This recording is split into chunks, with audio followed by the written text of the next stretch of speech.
Somewhere beneath these Staffordshire moors, tucked away like a whispered secret, is a slit in the earth so deep the sun barely touches it. It's a place where history hangs heavy in the damp air, and the whispers of centuries past feel almost real. They say heretics once preached here, defying kings and defying popes. They say a ghost still walks, a tragic figure forever bound to the mossy walls. And perhaps most tantalizingly, they say that if you step inside, if you truly let its ancient atmosphere seep into your bones, you'll never quite see the world the same way again. Ready to come with me and find it?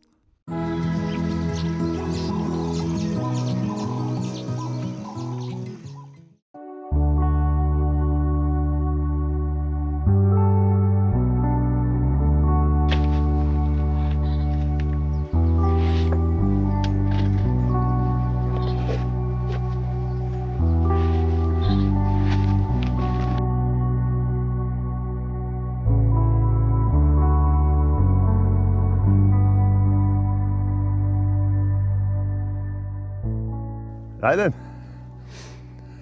the weather has been kind and I'm out again, back here in the wonderful Peak District. It's got a proper crisp autumn feel to it this morning, the kind that plumes of white breath kind of morning. I'm starting this morning at the base of the Roaches. My boots are on, my pockets are full of snacks for a small army, well, at least me. So today's plan, it's roughly about a 7-mile loop. As I said, started at the base of the Roaches, and I'm going to keep them on my right as I parallel walk past them. I'm going to walk predominantly down this country lane for about a mile. Then after a little bit more than a mile, I'll turn left onto the South Pennine Moor, and I will circle around into something called Forest Wood, where I hope to enter the mysterious Lud's Church. And that's our main event today. The hidden gorge that for centuries has offered safety and security and sanctuary to everyone from 14th century outlaws to persecuted religious rebels. And once we've explored there, we'll push through the woods up to somewhere called Bearstone Rock, I think it's called, and then we'll climb up and over the Roaches and back to the car. Probably going to take about 3.5, 4 hours with a bit of me faffing. Now, there is parking right next to the Roaches, but it is limited, so I'm here. I think it's about 20 past 7. There's plenty of spaces. That said, there's lots of camper vans. So if you're coming outside of the weekend, well, if you're coming outside of the weekend, you've probably got a better chance of parking. If you're coming out the weekend or holidays or whatever, that parking's going to be taken up quite quickly. So if you're coming, come early.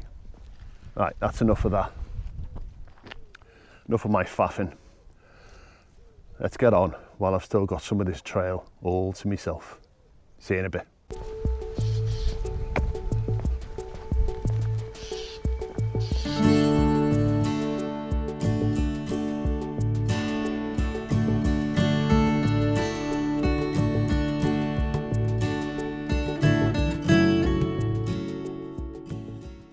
First part of this walk is along a country road. I think it's called the Roach Road. As we're walking by the Roaches, that would make sense. And if you followed me for a while, you know I'm not a great lover of just walking along roads. They don't really float my boat. But I've kind of had to do that for this, because to turn it into a circular walk, because again, for regular, I don't like linear walks either. I don't like walks where you've got to walk, say, 4 miles one way and then turn around and walk back. So I do have lovely views, on my left hand side, and they are beautiful. But this is going to take me up close to Roach Church, and from the moors everything then comes off road, and I'll end up going back across country, and those views are just going to get better with height, and there's probably better views over there as well. So I've turned it into a circular route just because I wanted to, really, because I don't like linear walks. But I'll tell you what, now that weather's broken, that dreadful rain and nonsense, it's a beautiful morning. And I know we're only in September, but it does really have an autumnal feel this morning. That wind has an extra sort of Baltic kick to it. So it can lull you into a false sense of security. You look out the window and you see the sunshine, you go, what a beautiful day. It's freezing this morning, but I am in the dips and the sun is blocked by the hills. So I'm hoping it's going to warm up a bit. But this cold air is really clearing my head this morning. It's quite nice. Cold on the hands though. Let's go. I got here late today. It's not like I had a meeting or anything, but I was planning to get here a little earlier than I actually did. Confessions of a hiker. Got up, had everything prepped from last night. Got up this morning, had breakfast. Right, Mike, have you got your rucksack? Yep. Got your GoPro? Yep. Got your microphones? Yeah. Drones? Yeah. Waterproofs? Yeah. Fleece? Yeah. Right, let's go. Got 2 junctions up the motorway. Where's your boots, Mike? Now, normally I always leave them in the boot after my previous walk, so I know they're always there. But I had to do some running around for some people recently, so I emptied the boot. And my boots were in the house. So luckily it was only 2 junctions, so I was able to turn around and come get them. But I'm glad I did, because it is going to be boggy, and I don't think my walking trainers are going to take today's terrain that well.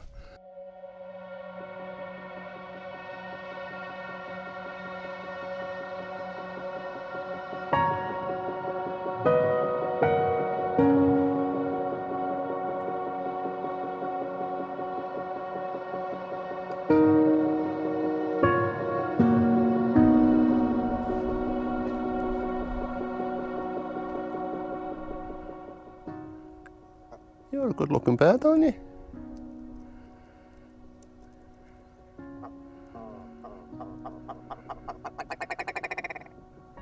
Fantastic. I've never seen the outlawed bird face to face. I've heard loads of them up in the Yorkshire peaks. I've never actually seen one. I've no idea what that bird is. Anyone got a clue? Let me know in the comments. Mystery solved about the outlawed bird. Every day is a education.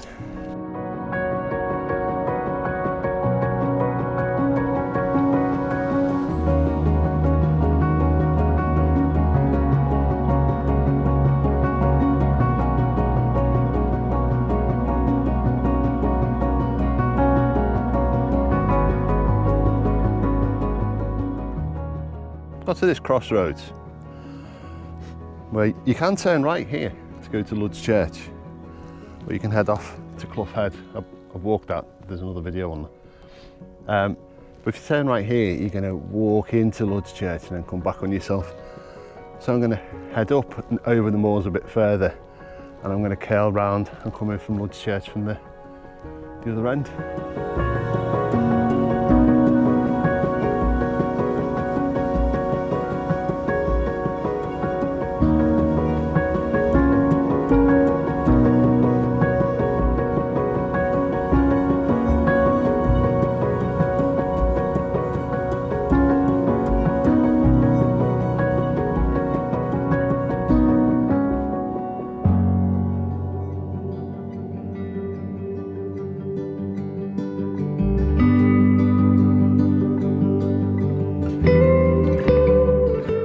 So as we start to approach Roach Church, you leave the moors, and your whole environment changes almost immediately.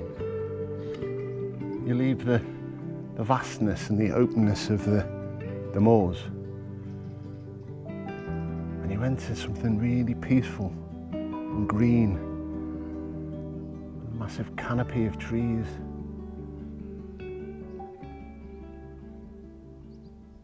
It's nice.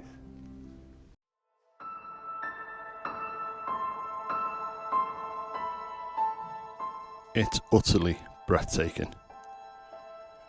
The chasm itself is over 100 metres long, but its twisting, winding nature hide its full extent. Every few steps, a new nook reveals itself, a different overhang. A colossal boulder wedged impossibly above your head like a giant's lost marble, threatening to tumble at any moment. And thankfully, it never does. It certainly is cathedral quiet in here, the kind of profound hush that makes you instinctively whisper, even when there's no one else around. This, you see, was the Lollards' sanctuary. Imagine, in the early 1400s, followers of John Wycliffe, not to be confused with the modern rapper Wycliffe John, a radical pre-Protestant reformer movement, met here in secret. They'd gather, hidden from the authorities, to hear sermons preached in English. A defiant act against a powerful church that insisted on Latin and absolute obedience. They were branded as heretics, hunted and persecuted. Lud's church, with its deep, hidden nature, its natural camouflage, offered them a vital refuge, a place where they could practice their faith freely. The man, said to have given this place its name, Walter de Lud Oak, was a Lollard leader himself. Tragically, he was captured during a raid right here, and the legend goes that his daughter, Alice, died accidentally during the struggle, her life cut short in these very depths. They say her ghost, a pale, sorrowful figure, still drifts along the chasm at dusk, and locals know her as Lady Lud.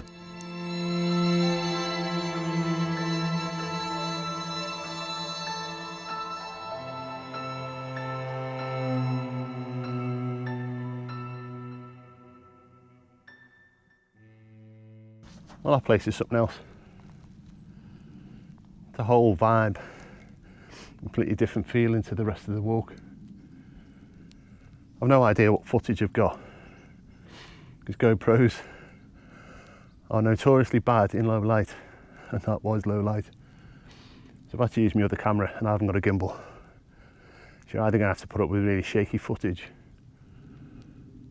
or come to Lud's Church yourself. Maybe the darkness will add to the mystery and you'll have to come and see it yourself. But now, onwards out the woods and get up on the Roaches.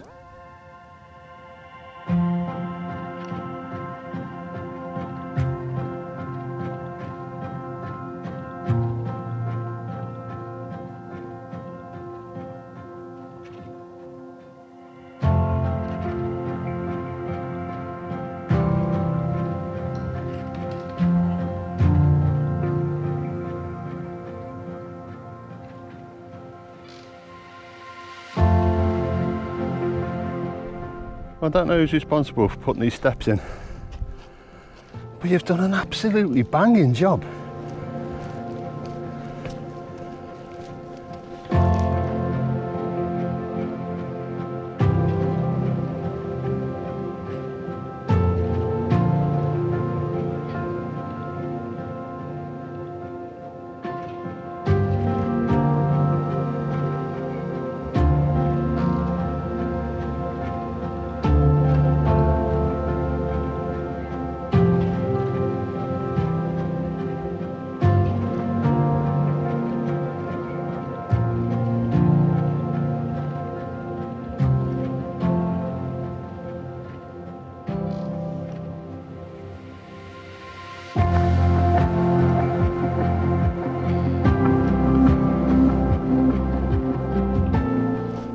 Roaches summit done.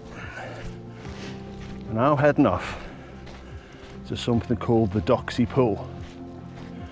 More on that in a minute. So the Doxey Pool is a tiny little captivating pond that sits up here on the plateau. Apparently it defies all logic.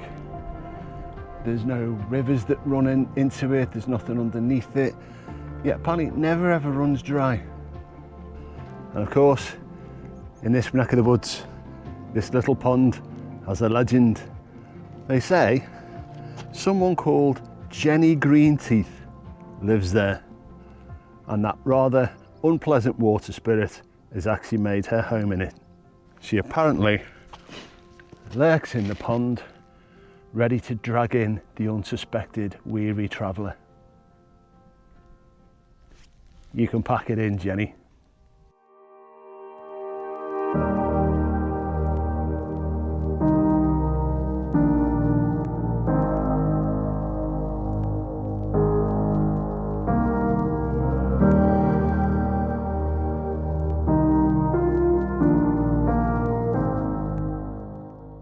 I move on quickly.